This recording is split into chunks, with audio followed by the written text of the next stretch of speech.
Hey everybody, it is day 4 of talking about a random comic book or trade paperback or something from my collection that's book related. Categories today, as always, are DC, Indie, and Marvel. Marvel's been really popular lately. That's all we've been getting. Okay, let's see what we're going to do, comic or trade paperback. Okay, I'm 50-50 chance between comic and trade paperback. I'm playing a lot of Rivals recently, by the way. Tell me who you made in the comments. It's a comic today. Let's go. This is a new category. You know, I was going to do it in a spinner, but I have something else that might be a little fun for us to do that's different. Kitty cameo, top text, bottom text. Okay. So what I'm thinking is this comic short box is filled with Marvel. I'm going to drag my finger across and just randomly stop at one. Also, peep the new Daredevil that's coming out next month. You guys should pick it up. Daredevil's pretty good. So I think we're going to do is go from the back to the front. Let's do this one. X-Men #1. Okay. Let's go bring this over to the desk and talk about it. Okay, and like I said, we're talking about X-Men #1 from 1991. Obviously, right off the rip, this cover is incredible. I am going to open it up in a second. But I want to talk a little bit about this book, because this book is quite important. Not just for the X-Men, adding the new introducing of 2 new teams, the gold team and the blue team, but also these kind of designs for the characters. I brought my X-Men Days of Future Past out, because you can see, even though the designs are similar and stuff, I mean, Cyclops does leave in the beginning, so I can't show him off very well. But, like this Wolverine, in comparison to this one, and I'll see what else I can see, but Storm we'll be seeing more of as well.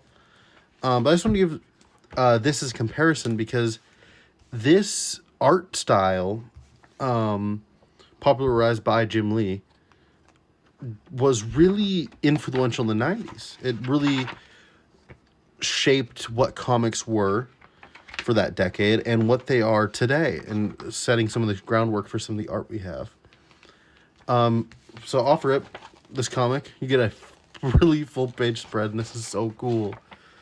Another fun fact about this comic, if you didn't know, this comic is actually the world's best-selling single-issue comic. This sold 8.5 million copies, roughly.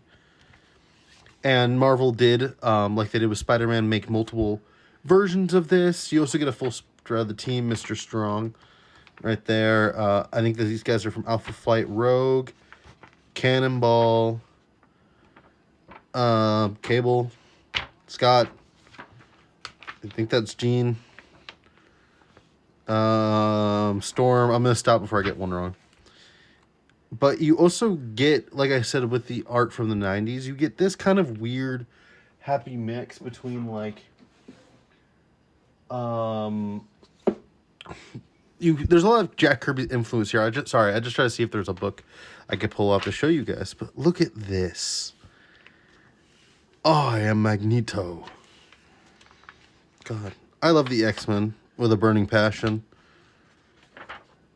I like the show. Look at the costume. Look at these. Look how animalistic they draw Wolverine as well. It's quite cool bringing these more. This gets talked about a lot, but I feel like this happens here too. Also, brown suit Wolverine, 1-to-1 comparison we get. Let's see. I feel like what I'm about to say is going to make sense. So this Wolverine, I know this is a cover image compared to a panel image, but this Wolverine feels more actor-like. This one feels more superhero-like. Does that make sense? It kind of brings back to the X-Men and a lot of earlier Marvel comics being a lot more soap opera-y. They feel less. They still feel powerful, but they just feel less so. Less muscle definition, less like battle stancy. In comparison to X-Men #1, there's so many of these dynamic movements. People mid-attack, mid-movement. Wolverine gearing up, getting ready to go, probably stab Magneto or go try it.